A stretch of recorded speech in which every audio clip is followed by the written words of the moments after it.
the microphone. Can you hear me now? Okay, better. Excellent. So welcome again to session 5, which is on a horizon scanning discussion. Again, my name is Rania Kosti. I'm the Executive Director of the IAP Secretariat Office in Washington, D.C., hosted by the U.S. National Academy of Sciences. So I want to welcome you to this session, which as a staff member of IAP, I considered one of the very important ones of this conference, exactly because you give us your ideas, your views, your visions about what IAP should be doing, could be doing, and how we can all partner together to work on interesting projects, interesting activities, issue interesting statements. I want to begin by noting that this is not a formal horizon scanning review. So our contributors today will talk about their ideas of potential projects and statements, but we're not here to score or judge or say this is a bigger priority than the other. Can I please ask on the side to keep it down a little bit? Thank you. I don't need a microphone. I just need, there's a lot of noise happening that way. Thank you so much. And as I said, for us, it's a very valuable opportunity to understand what our members want IAP to be doing. So for this session, we have received 5 submissions for potential projects. 3 contributors are here in person and 2 will be presenting online. And we have also received contributions from one academy, the Royal Society, for 2 potential statements. And we will hear more about that in a bit. So what we are asking each contributor to do is to spend 5 to 6 minutes and present their ideas. And we have asked them to focus on 4 key points. Why is the topic important and timely? Why is IAP the appropriate entity to take up this work? What kinds of partners or collaborators you're looking for, and maybe not added on the script, but maybe who would be interested in sponsoring this idea? And how can IAP best support and advance this idea? The fact that we have many Academy members represented here is a good venue to have these discussions. Again, I would call them informal discussions. We do not expect slide presentations today, just oral remarks are sufficient. After each presentation is done, we can spend a minute or 2 on questions or clarification per presentation, and then we will open the floor for discussion with audience participation, both here in the room and online. With that, I should also say that we welcome what I call walk-ins. So all of you sitting here, if you have an idea you want to discuss, please raise your hand and let's talk about it. And I already know that Alea has indicated interest to talk about a potential project as well. So this is the space for forward-looking thinking, and we very much look forward to that. And with that said, I should give the floor. Do we have the people online or not yet? We're not set. We're working on that. Okay, excellent. If that's the case, the first 2 presenters are online. So Thomas, I will ask you to go first until we sort out the online participation. Do you have a microphone? Okay.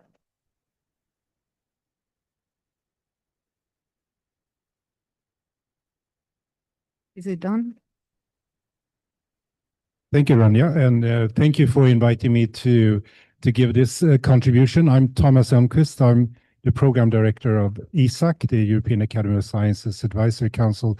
I'm also a professor at Stockholm University at Stockholm Resilience Center.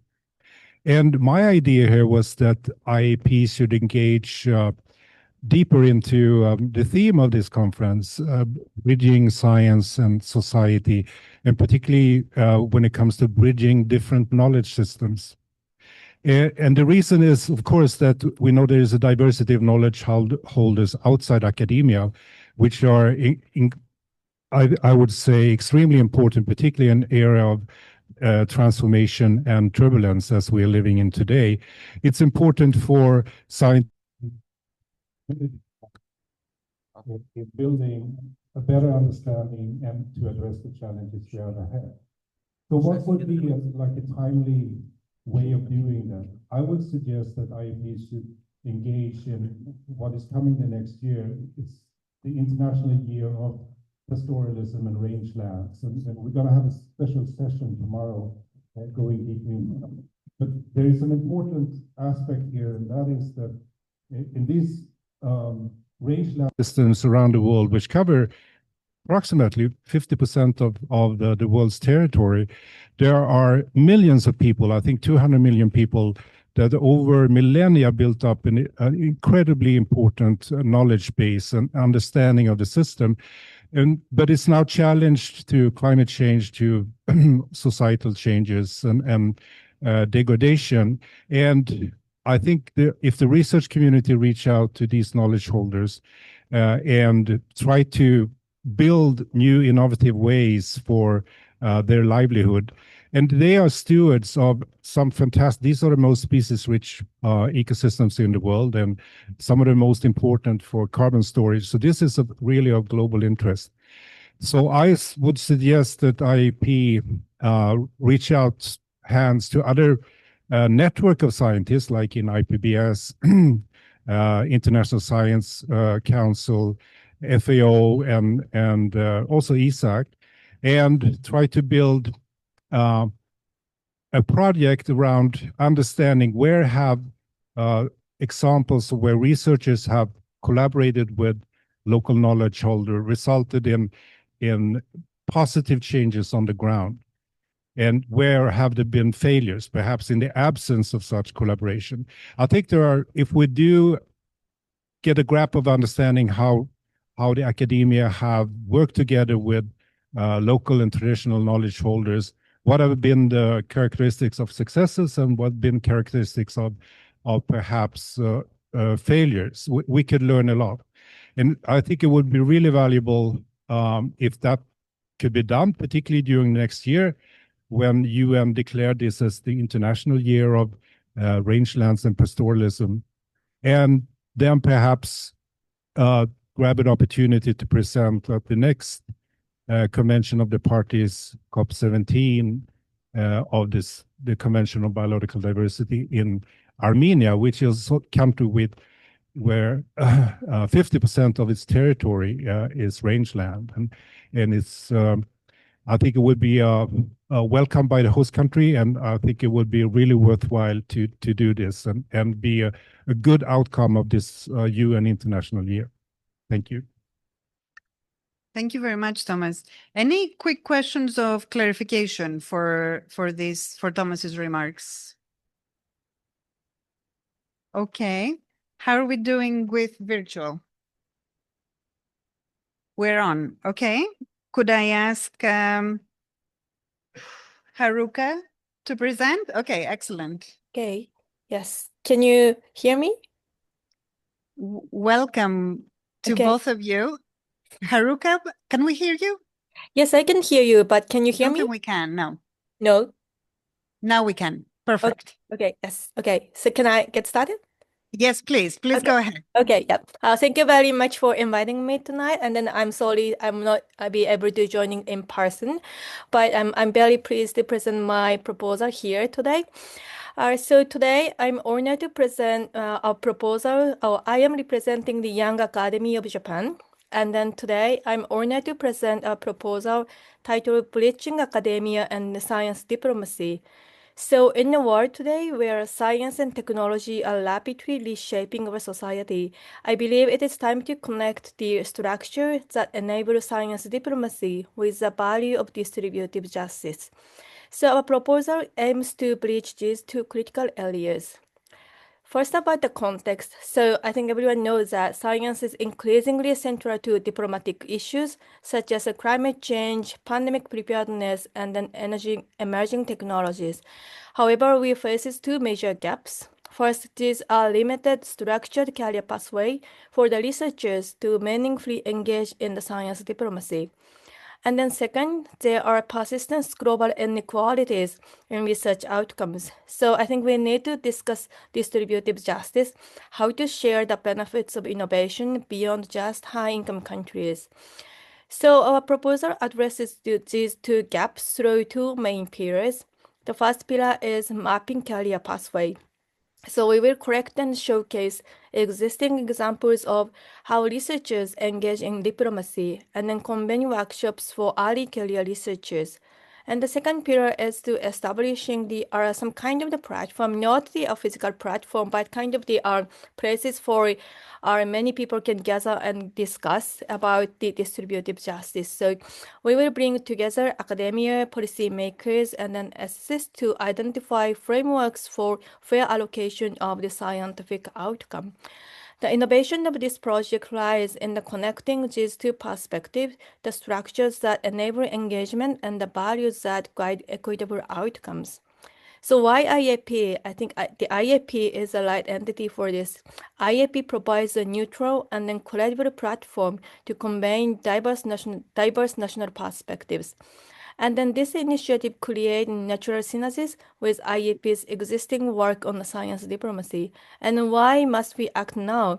Is a rapid advancement of new technologies, including AI or biotechnology, underscores the urgent need for collective ethical reflections.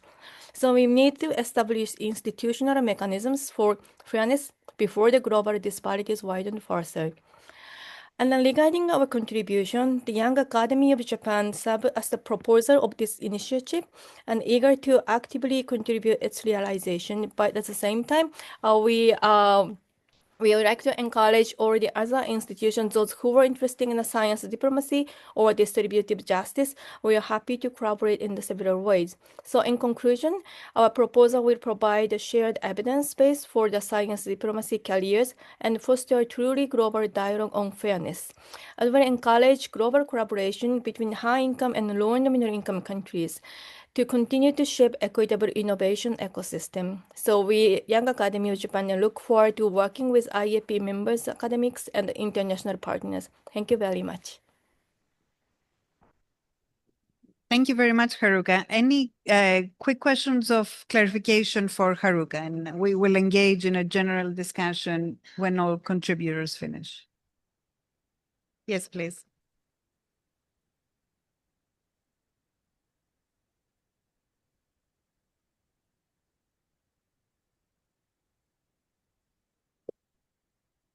So thank you so much for this important topic and proposal, disruptive justice. And speaking from and coming as a scientist and a physician from conflict-affected country. So do you plan actually to engage more researchers, scientists coming from conflict-affected settings, and also who were been displaced to other countries and were looking more for opportunities to settle in and so on? So do you have any thoughts on this? Yes, of course. Thank you very much for the questions. Of course, I'm very much looking forward for those who are conflict-affected zone areas or low-income countries, or those who are disproportionately are unaffected. I mean, have a very limited access of those science technologies. So I do not target for the high-income countries alone, but we are very much looking forward. So if you I'm sorry, I missed which organization or which country you are from, but if your country or your organization that you are affiliated with, I'm happy to collaborate and make a further discussion. Thank you. Okay, thank you for the question and for the response. Let's move to the contribution by Bert Rima on alternatives to meat required for sustainable protein production. Bert? You're muted.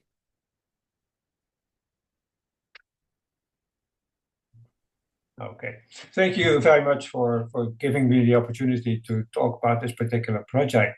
So I'm a emeritus professor at Queen's University Belfast, but I also am the co-chair of the biosciences panel in EASAC. And so I'm following up from Thomas Nyström's suggestion. So the idea that I'd like to put into your mind is the following: that EASAC has come forward with a suggestion that we would like to follow up on a project that we have launched in September of this year, which is really looking at alternatives to meat. So we produced that report in September, and it dealt with products such as the plant-based meat resembling burgers, with insect proteins, with biomass fermentation of algae, fungi, or bacteria as potential protein sources, with precision fermentation of genetically altered yeast, which are used in making proteins like ovalbumin and some other proteins, as well as enzymes and vitamins. And then finally, the cultivated meat or lab-grown meat. So what we focused on that, and through comparison of life cycle assessment, the report included that really it is important for the world to start looking at some alternatives to meat, because it is quite difficult to see how we can go on as we are. So meat alternatives can have lower environmental impacts than the traditional beef production, with chicken meat production having the lowest impact of all. In Europe, and the report was very much focused on Europe. In Europe, it's estimated that about 40% of the loss of diversity can be ascribed to food production, and so essentially that is actually a very substantial amount of loss. And then, in terms of the environmental footprint, 48% of the consumption footprint is due to food production, and of which. So again, of that food production, 50% of the greenhouse gas emissions are due to beef production in Europe. So that is a substantial amount of greenhouse gas that is being generated as a result of that traditional beef production. Now, if we look at planetary health diets, that would almost require a situation where we would reduce beef consumption by 91% in Europe.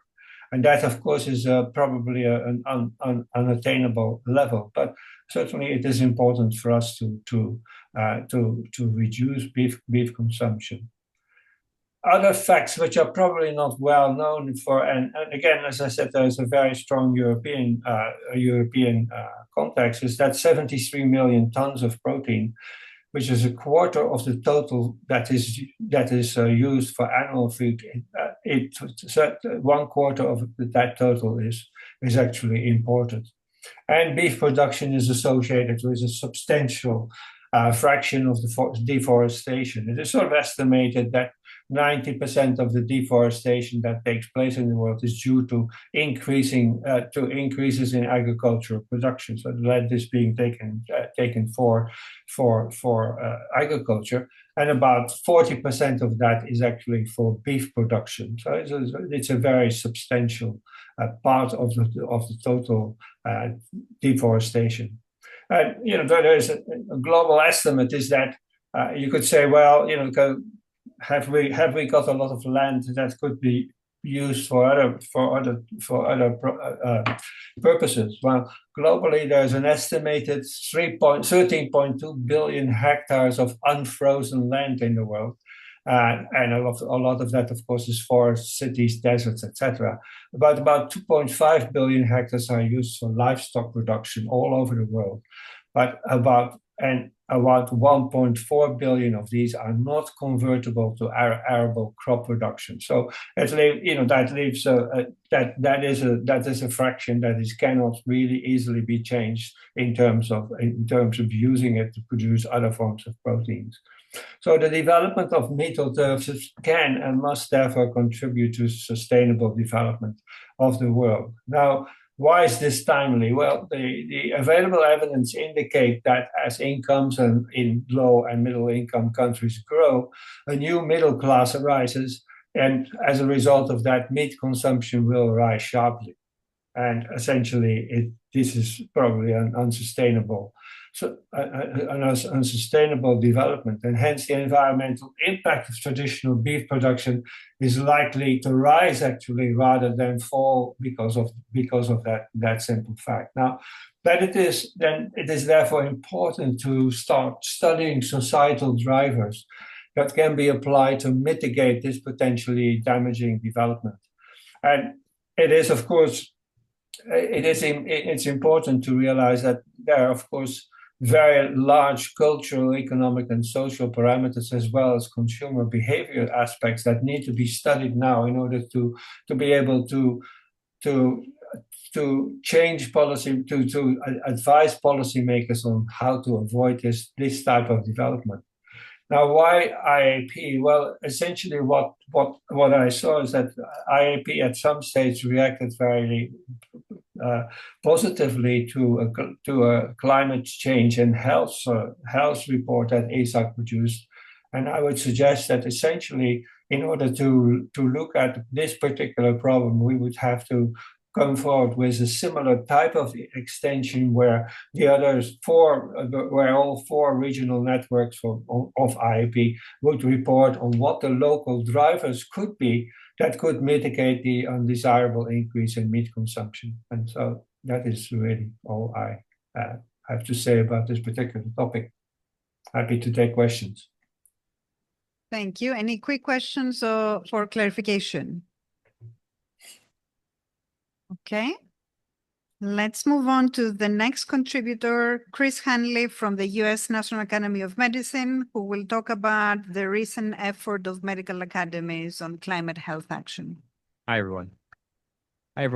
My name is Chris, and I come to you from the U.S. National Academy of Medicine, where I serve as our director of our Grand Challenge on Climate Change, Human Health, and Equity. First of all, so excited to hear all the climate and health topics that have and threads that have been shared with you all today, and we'll go ahead and build on that because it is an exciting time. It's an exciting time for me, and it's an exciting time for climate health coming off of the highs and lows that were COP30 held in Belém. And thinking about our work going forward, I want to take a quick step back and rewind us back to about 4 months ago when we were approached at the U.S. National Academy of Medicine, specifically our president, Dr. Victor Zhao, by the Brazilian Health Ministry, and they asked us what could we do to drum up support for the upcoming release of the Belém Health Action Plan, which was set to be released at COP30. And after some internal discussion and some external discussion, and then some more discussion with the president of the National Academy of Medicine at Brazil, we determined that the best path forward in the short time that we had was a quick statement of support. And I say quick, but definitely not easy. So a statement of support. And we really look to have as many academies of medicine in the world sign on to the statement of support so that it could be read at COP30. And our first stop was heading over to our friends in the IAP office, Peggy and Rania, and talking to them about whether they thought it would be something that would be valuable and hopefully would be building off the work that has been created by you all for the last 4 or 5 years in climate health.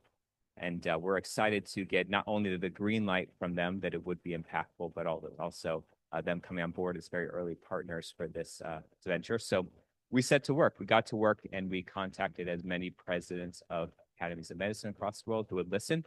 In total, we virtually convened about 30 of them in September.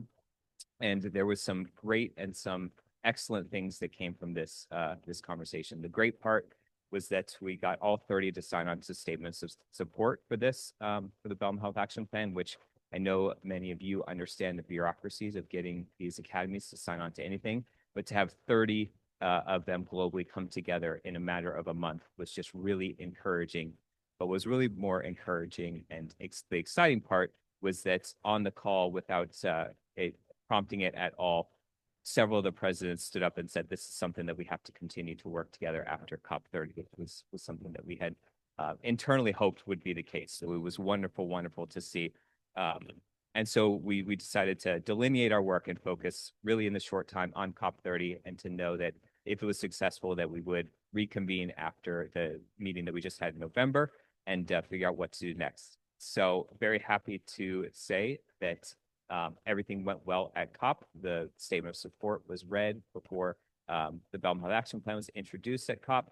We actually ended up having a virtual meeting or virtual presentation set that we hosted during the event that highlighted why climate and health is something that all organizations should be working on across the world, highlighted the tenets of the Bell Health Action Plan. And then in addition to that, about a half dozen or so Academy presidents shared their work on climate and health. So we got kind of a nice snapshot of some of the work going on to really build support and momentum. And then we tied a nice bow on it with a publication in The Lancet to close out the week of COP. So that's all what we've done in the past and what brings me here today. I think what we, when we're thinking about going forward, the question right now is we don't know. We've kind of put that on the back burner and are going to come together and decide what we want to do. So what I would love to hear from you all is if you're interested in partnering with us and with the other 29 academies of medicine, 28 academies plus IAP has signed on as well to do this work forward, but to hear not just partners from us, but how IAP itself can continue to push this work going forward and partner with us is what brings me here. So thank you all. And thank you all again for having me. Thank you, Chris. And can I ask medical academies or science academies with medical divisions? Can you raise your hand so that we see how many we have here? Okay, quite a lot. I hope you are marking who is who you need to talk to over the next few days. Thank you. Any quick questions of clarification for Chris? Okay, I don't see any hands.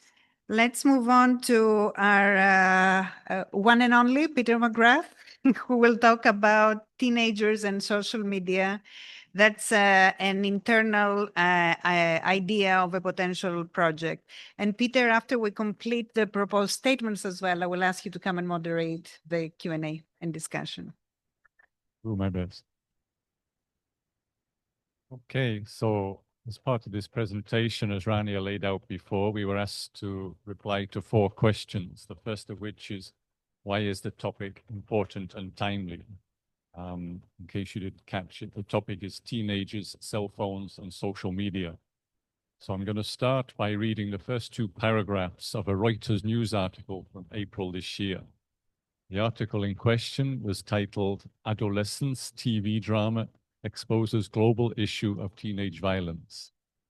Adolescence, if you didn't know, was a huge hit on Netflix. I imagine some of you have seen it. People are nodding. Okay. So the Reuters article starts, TV drama Adolescence has shocked and captivated audience around the world, providing what campaigners say is a rare opportunity to tackle the largely hidden world of online misogyny and violence. Since its release on Netflix on March the 11th, more than 96 million people have watched the British 4-episode series that begins with armed police raiding the home of a terrified 13-year-old boy accused of murdering a young girl. And it ends with a raw illustration of the pain of his broken family. So as you can see, the series delves into issues relating to the use of cell phones and social media by teenagers and how it affects their social relations, their self-worth, and even their mental health. The problem is not confined to the UK. Many governments, or at least school boards in different countries, are tackling the issue in schools, mostly in high-income countries where just about every teenager has their own cell phone. To give some quick examples, a report commissioned by the French government recommended that children should not use smartphones until they are 13 years old and should not have access to conventional social media platforms until they are 18. Mobile devices are banned in classrooms in the Netherlands, except for specific educational or medicinal purposes. And as of the 10th of December, that's in a couple of days' time, Australia will ban the use of social media by teenagers under the age of 16 years old at this stage. The details surrounding the laws and exemptions are still in negotiation with the Australian government, but the Australian Academy of Humanities has stated these plans fail to recognize the ample evidence for why such a ban is unworkable, how it will produce severe flow-on complications, and why it will harm rather than help children in their development into adulthood. So as that last statement shows, the jury still seems to be out on exactly how bans or other restrictions should work, noting that many teenagers also rely on their phones and social media to stay in touch with friends, find support groups, etc. Well, why is it appropriate for IAP to take up this work? Well, some academies have already worked on the issue. The Leopoldina in particular, 2025, they produced the report, Social Media and the Mental Health of Children and Adolescents. There's been work in New Zealand by the Koitu Centre for Informed Futures. It's called Addressing Youth Mental Distress in Aotearoa, New Zealand. It's also published October this year. And the WHO Europe office produced a report September 2024, Teens, Screens and Mental Health, which indicates the need for healthier online habits among adolescents. But again, these all focus on high-income countries, but cell phone use and progress towards market saturation is increasing in all economies. What applies today in Korea or Japan, Germany or the USA will likely apply soon in Thailand, Malaysia, South Africa, Brazil, and following on Ethiopia, Ghana, Cambodia, Nicaragua, etc. So this is a wave of complications coming to us all. I therefore see this project rolling out in two parts.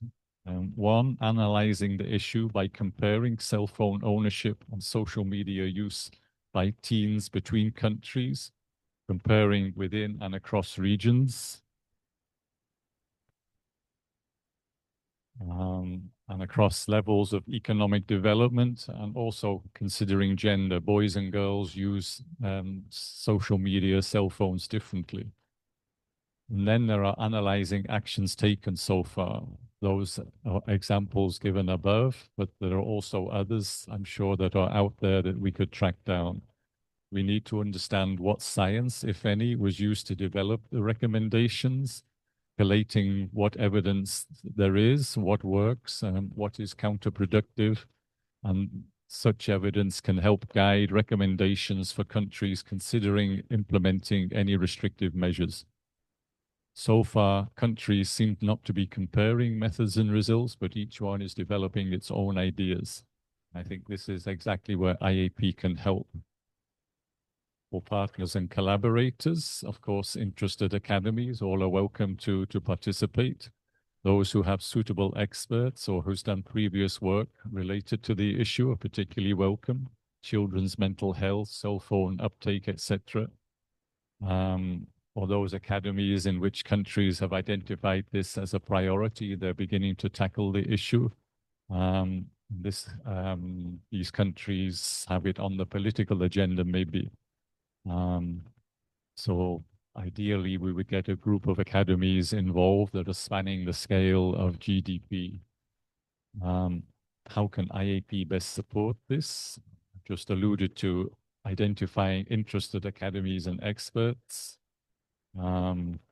Perhaps one per each regional network could organize a local workshop, a regional workshop to go more into depth in that region. We need to identify sources of funding for travel, the production of reports, the dissemination of reports, and so on.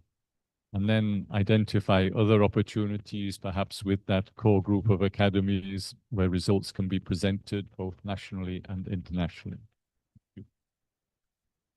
Thank you, Peter. Any quick questions, reactions? Ian? Thanks very much. Ian Wiggins from the Royal Society. So question, Peter, on yours, but I guess it applies to quite a lot of them as well, is who would be the audience of that statement and what policy change would we be trying to affect? And I guess what worries me a little bit with that theme, and to an extent the proposals on meat alternatives and also some of the climate issues, is how we strike the balance between demonstrating the evidence to policymakers and looking like we're telling people how they should live their lives, and as a particularly that space with the relationship between parents and their teenagers, and how we kind of calibrate that as science academies and not looking like we're trying to stray too far away from what might be the realms of science advice? Okay, I think in this particular case, and probably also for the others discussed so far, we're not looking at a statement with recommendations. This would be more an analysis of what is there, what is known, and can we sort of collate that somehow, present the evidence as it is, and probably steering short or stopping short of recommendations. But please note that, you know, there are benefits, there are potential side effects, unwanted side effects, and so on. And exactly, you know, what evidence there is, what evidence is missing, and where further research is needed. In this particular case, it's that rather than coming out with a sharp statement.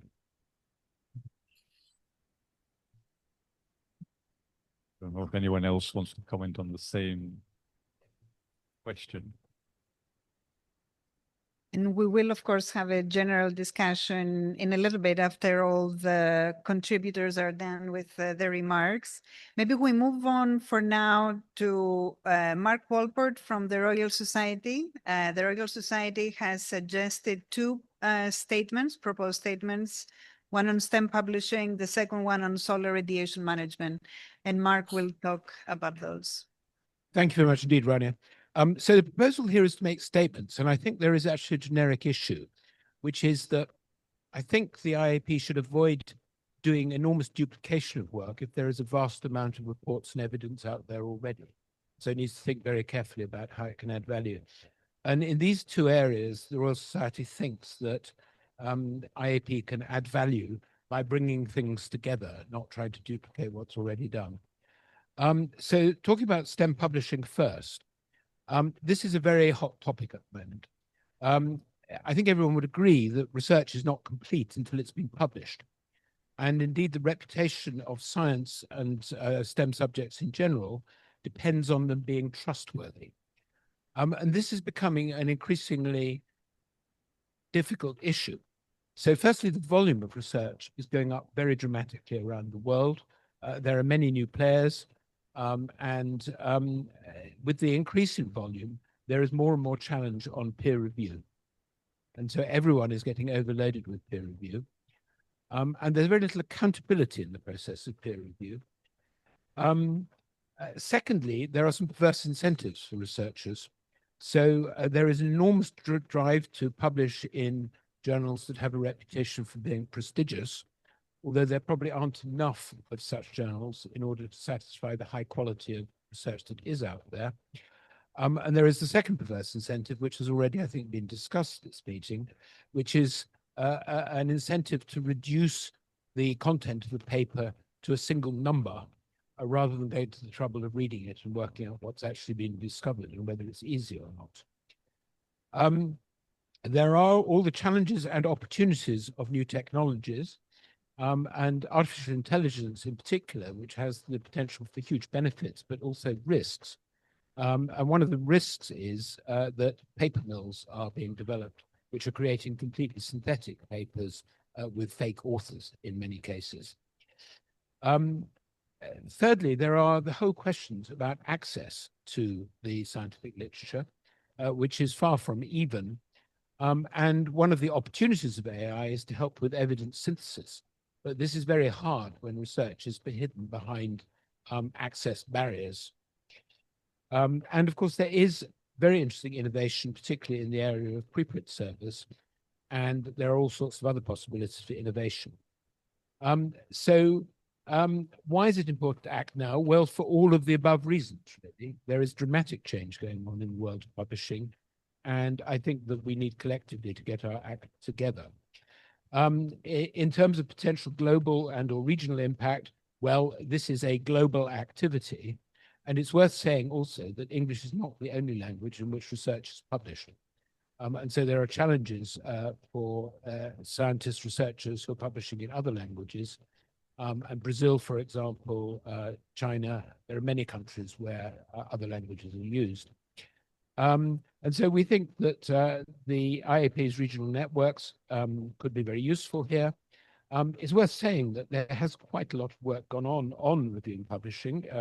There's the Rescue Consortium project, which is a roadmap to improve ethics in science and combat predatory publishing, which has been supported by the IAP. The Royal Society itself is doing work, and we will publish a report sometime in the first quarter of next year. The Royal Swedish Academy of Sciences is doing work. Leopoldina is doing work. And so there is a lot of interest. And I think that the Royal Society would be happy to support the co-development of the proposal as part of the work. So that's the first proposal. Shall I pause there in case there are any questions, or go straight on to the second? Let's do that because they are two very different They are very topics. So any questions of clarification for this part? No? Okay. Let's Okay, go on. it's easy. So the second one is on the slightly ambiguously titled topic, I think, of solar radiation modification. I sort of slightly have the vision of us trying to tune the sun, turn down the fusion reactor, which of course is not possible. But the issue, of course, is actually trying to reduce the solar radiation reaching the planet. And this is a highly topical and contentious issue. It's topical because we are failing to reach any of the targets for restricting the effects of climate change at the moment. And it is contentious because it's the second you start putting things into the atmosphere, then you may put them up in one place, they may affect weather and climate in another part of the world. And you can't really constrain atmospheric interventions to particular geographies because there are high velocity winds. And so what happens in one area affects another. There are also different ways proposed of doing it. It's also worth recognizing that this is a temporary mitigating effect, because if you stop the intervention, then of course there is more carbon dioxide in the atmosphere. It doesn't stop the accumulation of carbon dioxide. But having said that, and there have been lots of reports, again, IPCC, UNEP, 2021 report of the National Academies of Science, and 2023 OSTP report. But nevertheless, there is activity starting to happen on this front. And indeed, Switzerland called for an expert panel on solar radiation modification to be established at the recent United Nations Environmental Assembly in February 24. The resolution didn't pass due to opposition and a lack of formal consensus, but may come back. So again, this is something which is truly global. And again, it's an area where the IAP could be a useful vehicle to bring together academies from different parts of the world to reach a consensus statement, but not try and, as it were, start with an evidence synthesis from scratch, which is an enormous piece of work. So those are the two proposals, and in both cases, the Royal Society has done work, just to be absolutely clear, but would be happy to help lead the development of the consensus statement. Thank you. Thank you, Mark. Any quick questions on the second topic, solar radiation management? Okay, I don't see any hands raised. So Peter, before I pass the floor to you, should we start getting some ideas from the floor, starting with Leah? And then if anyone else wants to provide a comment, maybe you raise your hand so that I know how to manage time before we go to Q&A. Wherever you prefer. You can come here or do it from the floor. Wonderful. Thank you.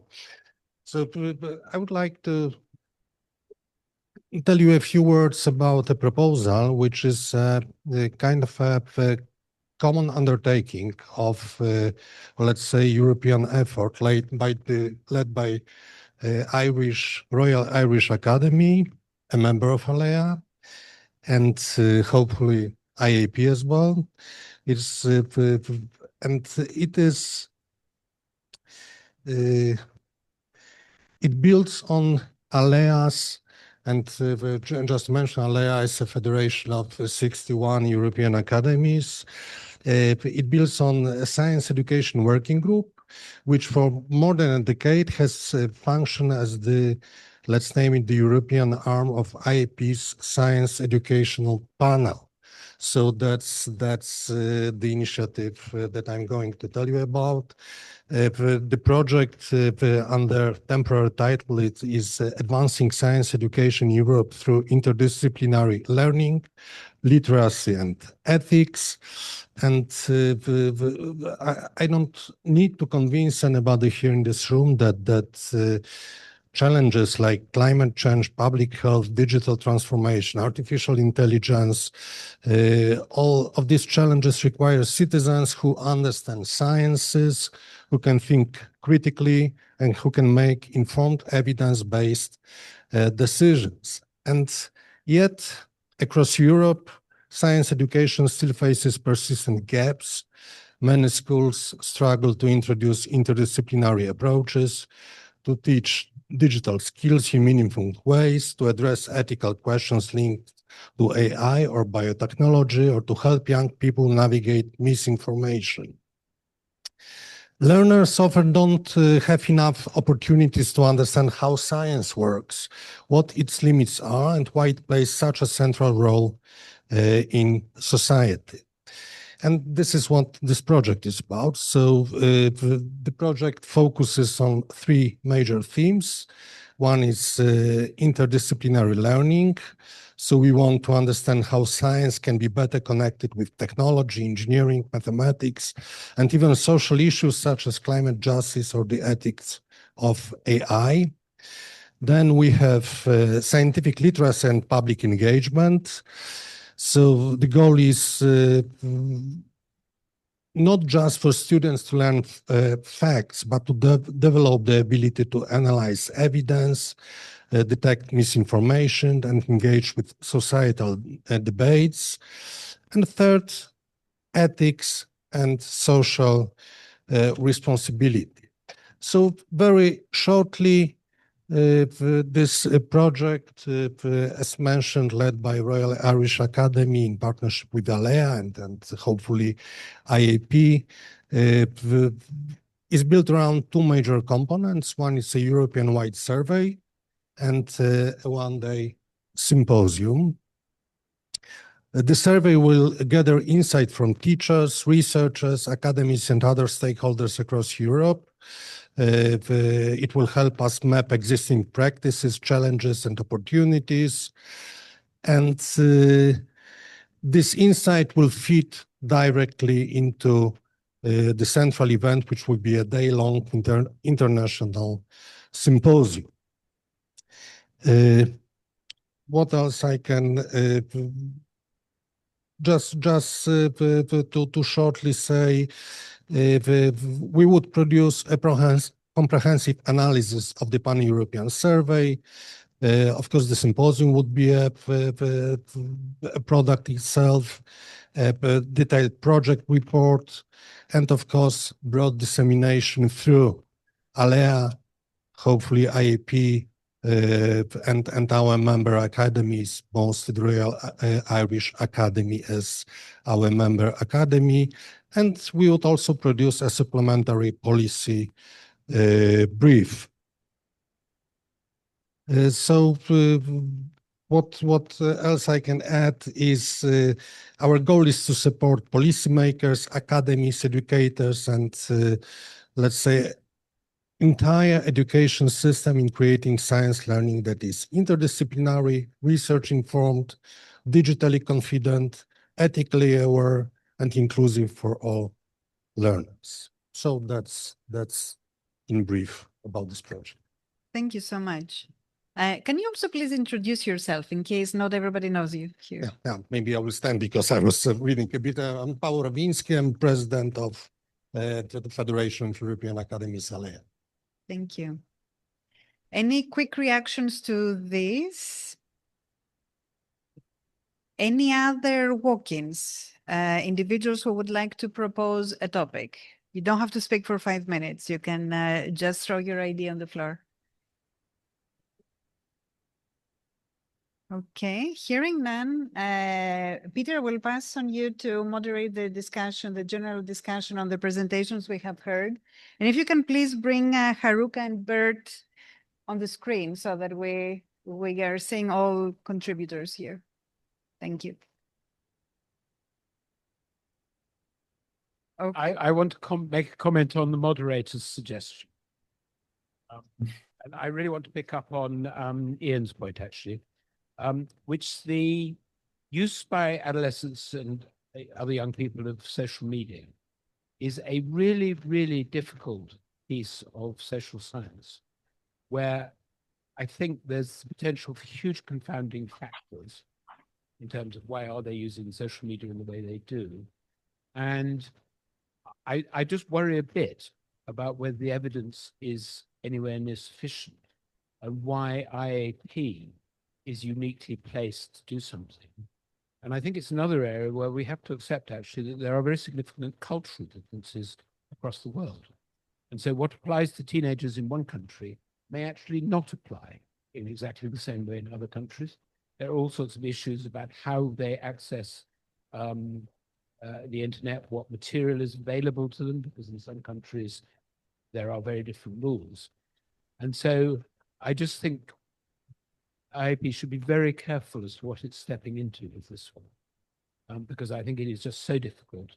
And frankly, I fear that the evidence is still far from sufficient for policymakers to make very reliable decisions. And finally, this is actually an area where science meets values, which is really important. Science is just one of the bases on which policymakers make decisions. But when it comes to teenagers and their use of a technology that is ubiquitous and expanding, then personal, political, and all sorts other sorts of values come into play very, very quickly. So just beware, in my opinion. I can respond as a presenter and not a moderator. Maybe that didn't come through, but I think we're aware of those issues and like the lack of evidence that there is in many, many countries, and how whatever evidence there is used. I think potentially collating that together and presenting not as a fait accompli, but as a let's say a starting point for discussions. What do we need to take into consideration? That there are ways to frame it. I think it's an interesting topic. You say it's very complicated, touches on many social differences in different countries. But if not IAP, I think that the field is right for some organization to come in at a certain point. But I mean, I'll shut up after this. Evidence in one country may not translate to another country in this field. This is not physics or chemistry. This is true. And so one's just got to be careful. You can't extrapolate so easily.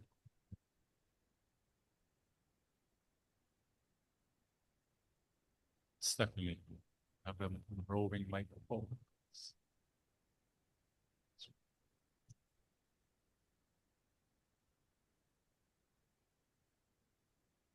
Just taking up that discussion, and this is way beyond my technical expertise, except that I have watched in institutional situations this kind of project becoming very controversial. And sometimes the criticism has been, first of all, if you are going to use this kind or gather this kind of information, under what kind of expertise are you doing that? What about the experts in the world who actually know this? Now, maybe you have a plan to bring in psychologists and people who know all of this kind of field. But the other question that I've encountered many times in these kind of hot topic projects is who gives ethical approval for this kind of work? And would the IAP be looking for some kind of approval of the project plan, or would you be handing it over to other experts? For me, this is it's controversial enough, but I'm not sure that the IAP is the right body to do it unless we kind of contract it to people who are experts. I say this from my position on the IAP board, concerned about what kind of situation this might bring, because it is such an open and topical subject. Okay, point taken. And I believe we could address those issues, but it's how we frame them, and tread very carefully. But I don't want to be the focus of this discussion. Happy to carry it on, but if there are other comments on any of the others, please. Shakila Sangaratnam, Vice President International of Academy of Medical Sciences, UK. Touching base on what Chris talked about, climate health. I think it's particularly important since WHO has clearly said it's the largest, biggest global health emergency we're facing, but less than 1% of funding with the climate initiatives is towards health.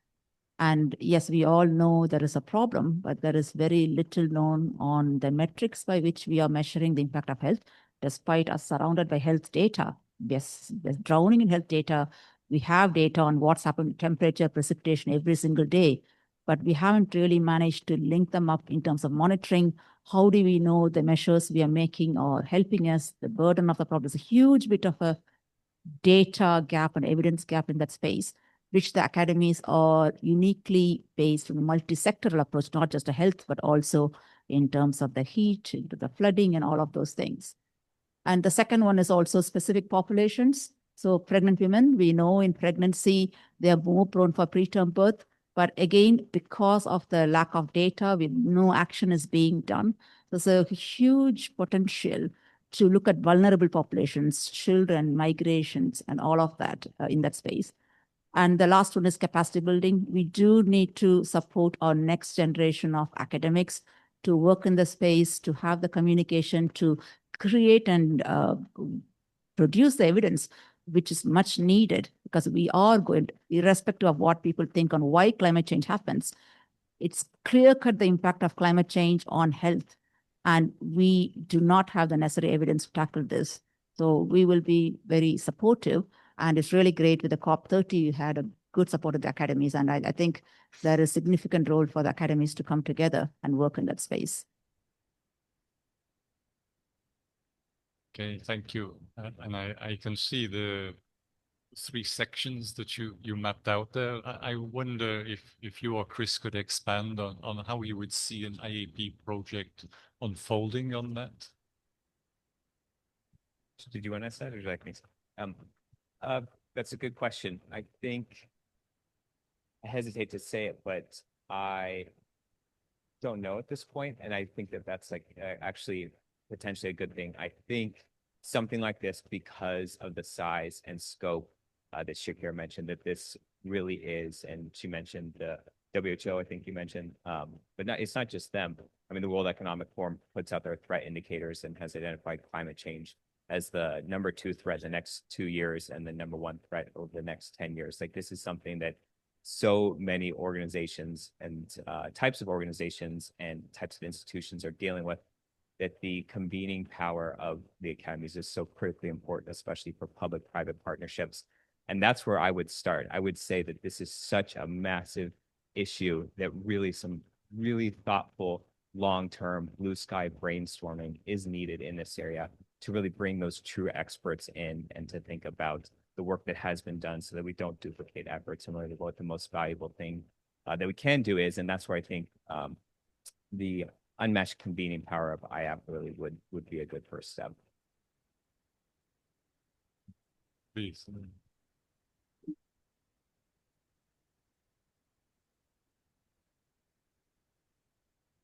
We have people in online, especially including. You can also look at the expanding role of AI. I was talking to a quantitative computational social scientist from Young Academy in Sweden was doing some really amazing work with the satellite imaging and what's happening and linking with health data. So as Chris was saying, there's a lot of unknowns, and bringing the best minds together will be the place to start, especially given the capabilities and what we can do with data and how we can work in a smart way to find solutions to this wicked problem. Okay, please, one more. Yeah.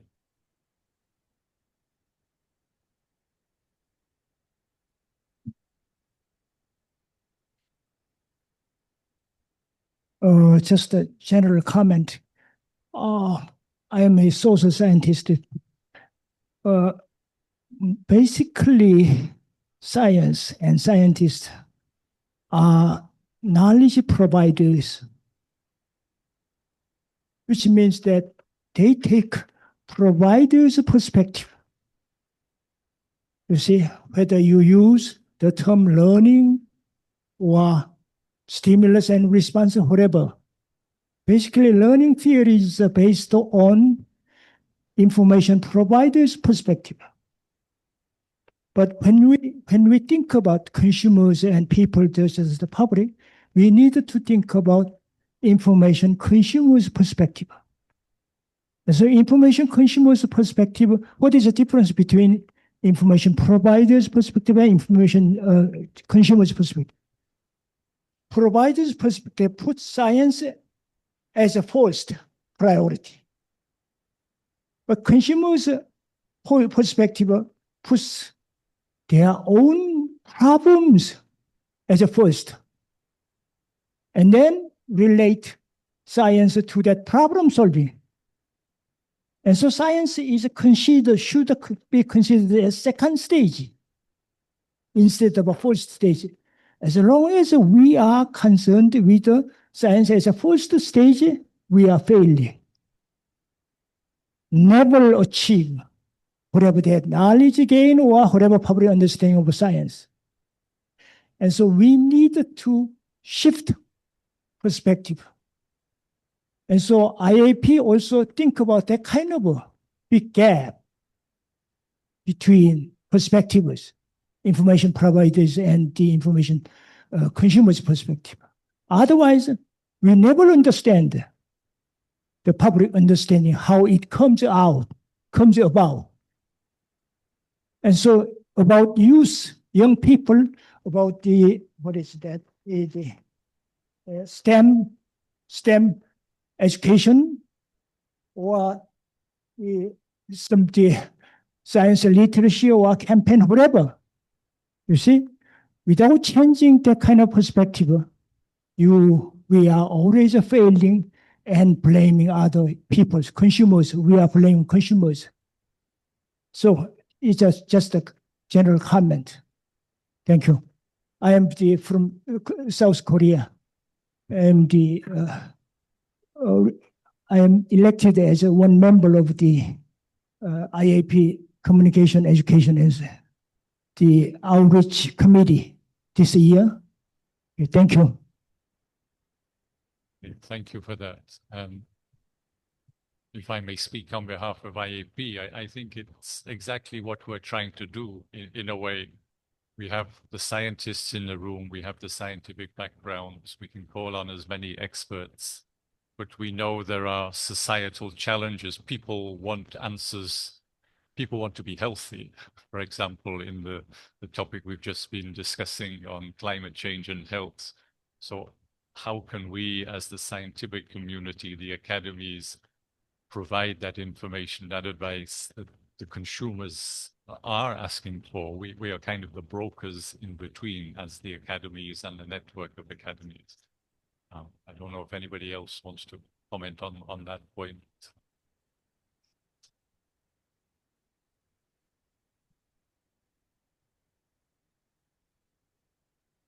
Gianfranco, or maybe first Ruth, you have the mic. So I'm going to change the subject. I have a different question to Mark about this STEM document. In what respect this document differs or resonates with other activities like DORA or QUARA or Plan S? So what is different? What is new? What is added?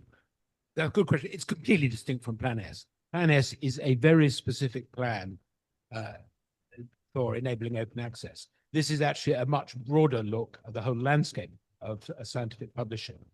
And the answer is that there are an awful lot of global issues. And I think what IAP could add would be a coherent voice insofar as one is possible, coming from different parts of the world. So I think that as IAP can assemble a really powerful group of stakeholders, and everyone in science actually has a view on science. What about DORA? Because DORA is also addressing the same kind of problem. Sorry? Say again. DORA or QUARA, all these actions, not only Plan S. I mean, the question is, what is different from actions which are already high? For example, this morning we have discussed research assessment with some partners. I mean, so the question is, with respect to actions that are already ongoing. There are a lot of potential actions that could be taken. For example, one thing which has not been universally recognized yet is that when we interact with our bank, we have to identify ourselves and authenticate ourselves. At the moment, there is no system for identification and authentication of scientific authors that is rigorous. There is, for example, sorry, I've forgotten the acronym. ORCID. But actually that doesn't come with authentication each time it's used, and it doesn't have the rigor that you might expect. So we could deal with paper mills almost overnight if we introduce rigorous identification authentication procedures. There's a string of other things which have not yet been universally accepted. And I think that if you take the collective reports that are out there at the moment, you'll find that, you know, Plan S is a parenthesis in that, actually. There are so many things that can be done. There's the whole question as to whether preprints which are widely accepted in physics and mathematics should extend right across the board. At the moment, there isn't proper access to people who want to synthesize scientific information. So frankly, there is a lot that could be done that does not duplicate existing things. And I think the other thing to say is that DORA and QUARA are observed in the breach, rather they're both, the principles that they both espouse are very good, but they're observed in the breach rather than in the reality. And so we need to think about whether there are ways to increase the number of signals that an article is good. There's a lot to do. Okay. Can I also remind everybody that we do have two people tuned in online, Bert Rima and the Alternatives to Meat, and Haruka Sakamoto about bridging academia and diplomacy, whether there's any comments or thoughts also based on the discussion that we've had that we could put to these two.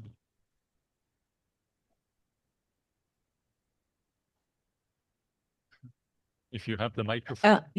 I have the microphone on the other side of the room, but I was not going to ask for the online speaker. So now I don't know. No, I was please. following up. You have the microphone. Go Okay, ahead. Then we'll come thank to you. I'm just following up because I'm program manager for DORA. So since, and thank you for the shout out for our work. I was just going to perhaps bring to the attention of colleagues that we have partnered with the International Science Council that has a forum on integrating scholarly reform assessment, research assessment with scholarly publishing reform. And then we had a meeting in November in Pisa, and we will continue to work with the International Science Council on that. And perhaps we could invite the colleagues in the academies and IAP to join our effort on connecting those two reform movements that we hope very much will be more in practice than in principle. Thank you. Thank you. First here, then we'll come.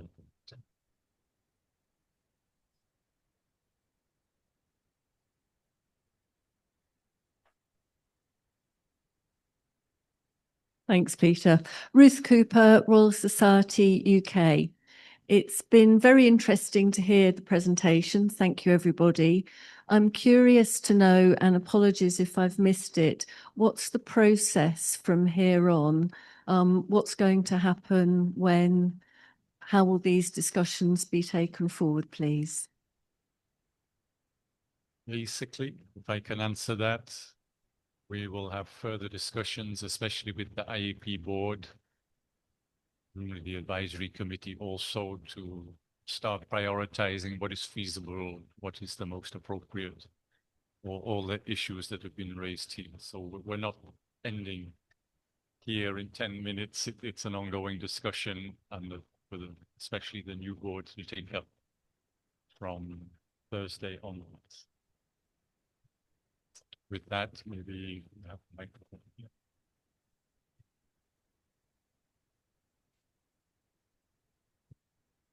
Heba Baroud. I'm a member of the Global Young Academy and a professor of civil engineering at Vanderbilt University in the US. My question is a follow-up to Shakila's comment regarding the resource availability for conducting climate health work. It's quite surprising that less than 1% of climate-related research is dedicated to health. And so to address this topic, because it's interdisciplinary, it's not sitting under one particular agency. And Chris, you rightfully said that we need a convener such as the IAP to bring together people from different disciplines.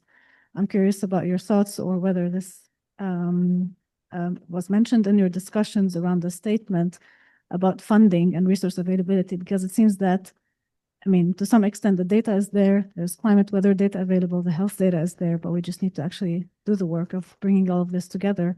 And doing this work requires a lot of resources and funding. And over the last maybe couple of years, there's been some initiatives from NIH, from some of the foundations on climate and health, but there's not really a dedicated funding source for this, unless I'm mistaken. So I'm wondering about your thoughts on this. Great question.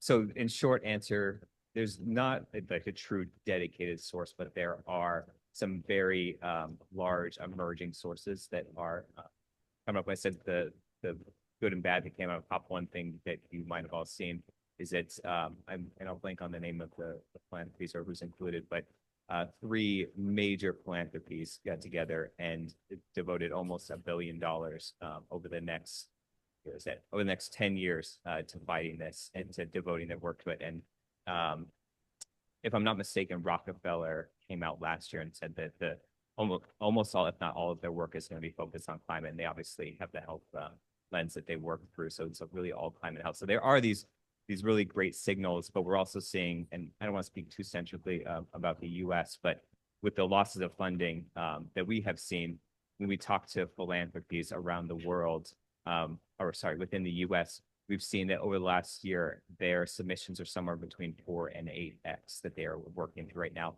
And so I think there's going to be some time that's going to need to be given.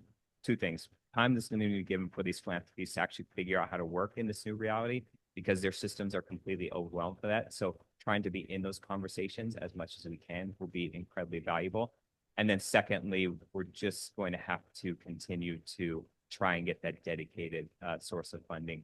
And that could be something that this group looks into again with either their convening power or their networking, whatever it is. The push for something like that would be incredibly valuable beyond words.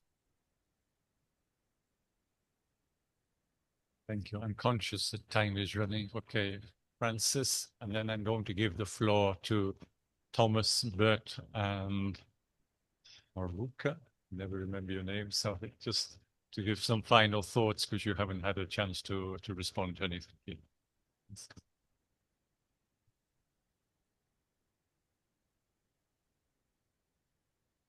Francis Saparovich from the Australian Academy of Science, and my question relates to Haruka's topic on diplomacy, and I was wondering whether the younger academies are more concerned about restrictions being put on us by some governments with whom we can collaborate. So there's restrictions. Some governments are putting restriction on which countries certain scientists can collaborate with.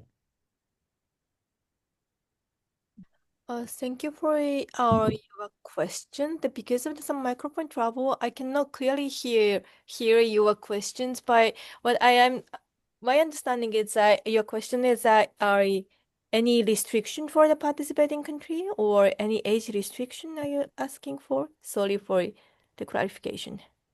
Can we have the microphone again? So, Yeah. we have the mic back.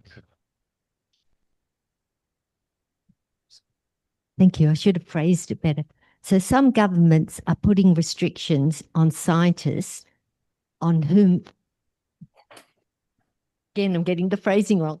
Some governments are restricting scientists from collaborating with certain countries. That's the phrasing I really wanted. So is there concern from young academies about these restrictions? Thank you for that question. Yes. So I only know the situation in Japan, and I don't really see it is the huge limitation for the young academy or scientists to join any diplomatic processes. But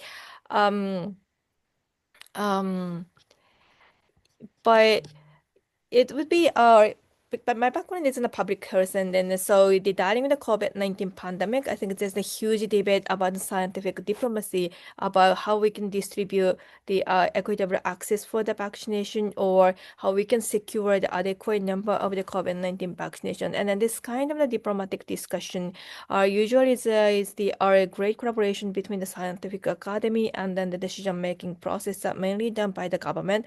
And then I don't really see any huge restriction in Japan, but I said I only know the situation in Japan. And then, but as you mentioned, as you pointed out, if there's any huge issues in other countries, or this is a big challenge in any other countries, I'm happy to hear any other example, and would like to also address this topic in the project as well. Maybe that's a challenge we can put to the young affiliate members that are here, whether they can get together and discuss that and come up with an answer for us. Thomas, you've been sitting patiently. I know we're here more at 11 o'clock tomorrow. But yes. So thank you. Yeah, bridging knowledge systems is very, very challenging. And I think it's really, really important that we find ways of learning lessons from attempts that have been done, and that we can actually build on those for the future. And I will invite everyone here to come at 11 tomorrow, because we will continue that discussion on the role of different knowledge systems for a global stewardship of a very important system. So thank you. I think in this particular case, the International Year of Rangelands and Pastoralism begins in January. Is that right? It begins in January, yeah. So for IAP to act, we need to act quickly in this case. Thank you. Bert, any last thoughts from your side? Yes, thank you, Peter. I mean, essentially the science in terms of the life cycle assessments of these products is fairly clear. What of course becomes a major question is to what extent are these products acceptable in other parts of the world? And that is obviously a question of consumer behavior, but also of economic and cultural differences that exist across the world. So in a sense, what I'm suggesting, this is a relatively simple topic. We're on a train that is accelerating into the buffers, in the sense that the amount of deforestation that would result from a situation where we are continuing to rely entirely on livestock production, then we are in real difficulties across the world. And so to an extent, it is a relatively simple product, but it is also a project that is focusing very much on social sciences and the cultural acceptability of some of the products, as well as the possibility to actually convince people to eat less of livestock, to eat fewer livestock-related products. So I think it's an interesting question as to how you convince people without, as we were confronted with the idea: do you want to make everyone vegetarians? Definitely not.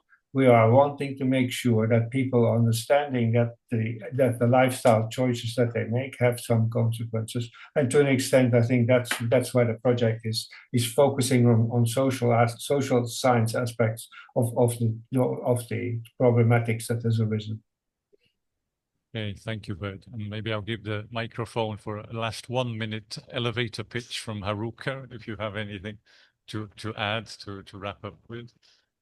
Oh, thank you very much for giving me the floor again. And I actually do not have any specific point I would like to add, but thank you very much for inviting me tonight again.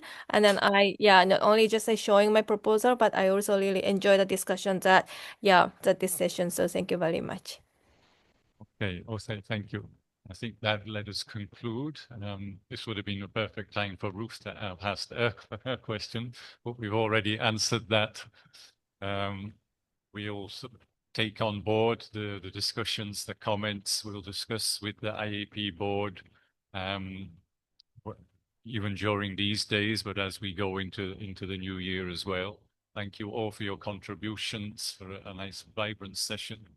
And please help me in thanking our presenters.